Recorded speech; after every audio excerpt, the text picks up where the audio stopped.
প্রিয় বন্ধুরা, আজ একই ভিডিওতে দুটো টপিকের ভিডিও হতে চলেছে। প্রথম ভিডিওটা হবে ধনী পরিবারের মেয়েকে বিয়ে করলে আপনি যে সমস্যার সম্মুখীন হবে সেই ব্যাপার নিয়ে বলবো। আর দ্বিতীয় ভিডিওটি হবে আপনি কি কারণে এখনো পর্যন্ত সিঙ্গেল। তাহলে চলুন, প্রথম ভিডিওটা হলো ধনী পরিবারের মেয়েকে বিয়ে করলে যে 5টি সমস্যায় আপনি পড়বেন সেইটা বলবো। আসুন এক এক করে ভিডিওটা দেখবেন, স্কিপ করে দেখবেন না, তাহলে কিছুই বুঝতে পারবেন না। নারী পুরুষের সামাজিক ও ধর্মীয় বন্ধনের অন্যতম মাধ্যম হলো বিয়ে। এই বিয়ের ক্ষেত্রে পাত্রী নির্বাচনের সময় নানান ঝক্কি ঝামেলা পোহাতে হয়। ধনী গরিব, উচ্চশিক্ষিত, কাঁটো লম্বা, ফর্সা কালো, নানান বাছাই প্রক্রিয়া রয়েছে।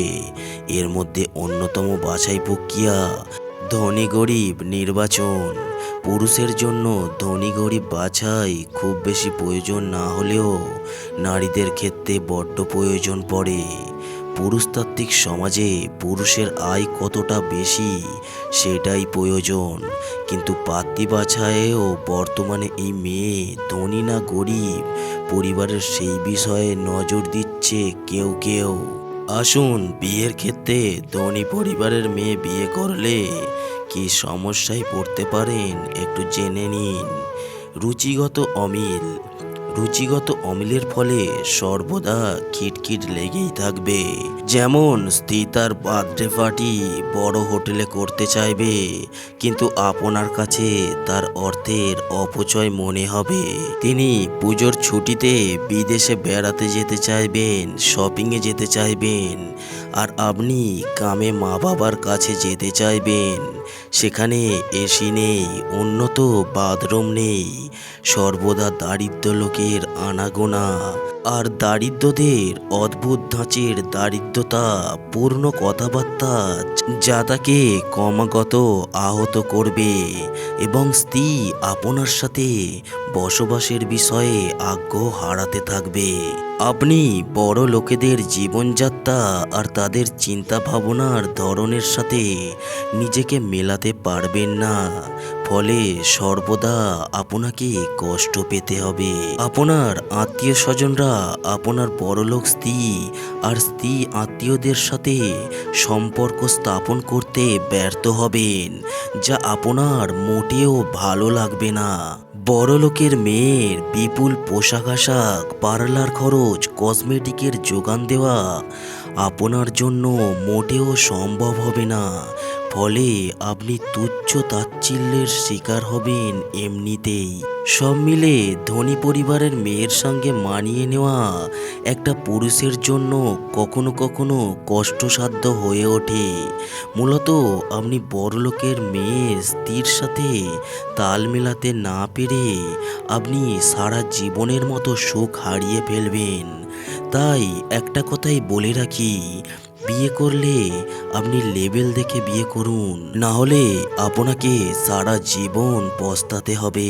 ভিডিও যদি এই পর্যন্ত আপনি দেখে থাকেন তাহলে অবশ্যই একটি লাইক করে যাবেন। এরপরে ভিডিওটি হলো আপনি এখনো সিঙ্গেল কেন তার সম্পর্কে আপনাকে ধারণা দেব। সঙ্গীবিহীন জীবন যেন বড্ড নিরামিষ, থাকে না কোনো বৈচিত্র্য, একেবারে একঘেয়ে কাটে প্রতিটা দিন, সময় ও মুহূর্ত। আর সঙ্গী ছাড়া মানুষ সুখেও থাকতে পারে না। কিন্তু অনেকেই দীর্ঘমেয়াদী সম্পর্কে জড়াতে ইচ্ছুক থাকলেও পছন্দ মতো সঙ্গী না পাওয়ায় সেটা সম্ভব হয় না। মনের মতো সঙ্গী না পাওয়াটার বিষয়কে অনেকেই দুর্ভাগ্য হিসাবে বিবেচনা করে থাকেন। বিষয়টি ভাগ্যের ওপর অনেকখানি নির্ভর হলেও আপনার কিছু বৈশিষ্ট্য হয়তো আপনাকে বঞ্চিত করছে। আসুন জেনে নিই এমন 5টি কারণ যার ফলে একজন মানুষ পছন্দ মতো সঙ্গী পেতে বেশ দুর্ভোগ পোহায়। আগে কোনো প্রেমের সম্পর্ক থেকে থাকলে এবং তাতে প্রতারিত হয়ে মন ভেঙে থাকলে যে কারোর পক্ষেই সহজে অন্য কাউকে বিশ্বাস করা বেশ কঠিন। পরবর্তীতে নতুন যে কোনো সম্পর্কে জড়াতে গেলেও এর প্রভাব পড়ে অনেকখানি। যার কারণে নতুন কারোর সঙ্গে সম্পর্ক জড়ানোর আগে অনেক দ্বিধা তৈরি হয়। এই কারণেই অনেকে নতুন সম্পর্কের মন ভাঙা নিয়ে ভয়ে থাকেন। পুরানো সম্পর্ক ছেড়ে এলেও মনে সেটি দাগ রয়েই যায়। এমনকি অতীত প্রায়ই আপনাকে পেছনে টেনে নিয়ে প্রলুব্ধ করতে পারে। কিন্তু মনে রাখবেন, অতীত দিন শেষে অতীতই, বর্তমানে সেটির কোনো জায়গা নেই। অতীতকে পেছনে ফেলে বর্তমানকে উপভোগ করুন, তাতেই আপনি দিন শেষে মনের মতো সঙ্গীর মধ্যে সুখ খুঁজে পাবেন। আপনার ভুলে অতীতের কোনো সম্পর্ক ভেঙে গেলে সারাক্ষণ নিজেকে দোষারোপ করবেন না কিংবা হীনমন্যতায় ভুগবেন না, কারণ এতে যেমন আপনি সামনে এগোতে পারবেন না, তেমনি নতুন কোনো সম্পর্ককেও জড়ানোর সাহস আপনি পাবেন না। কাজেই নিজেকে সময় দিন এবং মনের মধ্যে আত্মবিশ্বাসটুকু গড়ে তুলুন।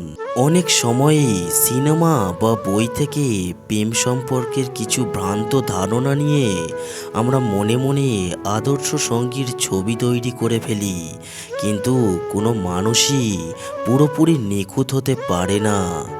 যেসব বৈশিষ্ট্য আপনি মনে এঁকে রাখা আদর্শ সঙ্গীর ছবিতে রেখেছেন, সেগুলো কিন্তু বাস্তব জীবনে বিপরীত লিঙ্গের মানুষের মধ্যে নাও থাকতে পারে।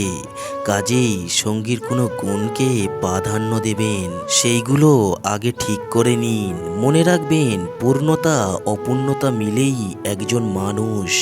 অনেকেই ভাবেন সঙ্গী সম্পর্কে জড়ানোর প্রথম দিন থেকেই তিনি সেই সম্পর্কের চালকের আসনে বসবেন, কিন্তু এতে আপনারই ক্ষতি হবে। হয়তো মনে হবে সঙ্গী বুঝি আপনার কাছেই রয়েছে, কিন্তু মন থেকে তিনি ততক্ষণে আপনার থেকে অনেক দূরে চলে গিয়েছেন। কাজেই সঙ্গীকে নিয়ন্ত্রণে রাখার মনোভাব থেকে বেরিয়ে আসুন, বরং দুইজনের মধ্যে বোঝাপড়া গড়ে তোলার দিকে জোর দিন। হতে পারে এই সব কারণগুলোর জন্য আপনি হয়তো এখনও সিঙ্গেল আছেন। ভিডিওটা কেমন লাগলো অবশ্যই কমেন্ট করে জানিয়ে যাবেন। আর ভিডিও যদি এই পর্যন্ত আপনি দেখে থাকেন, তাহলে ভিডিওতে অবশ্যই একটি লাইক করবেন, কারণ আপনার একটি লাইক আমার পরবর্তী ভিডিও বানাতে সাহায্য করবে।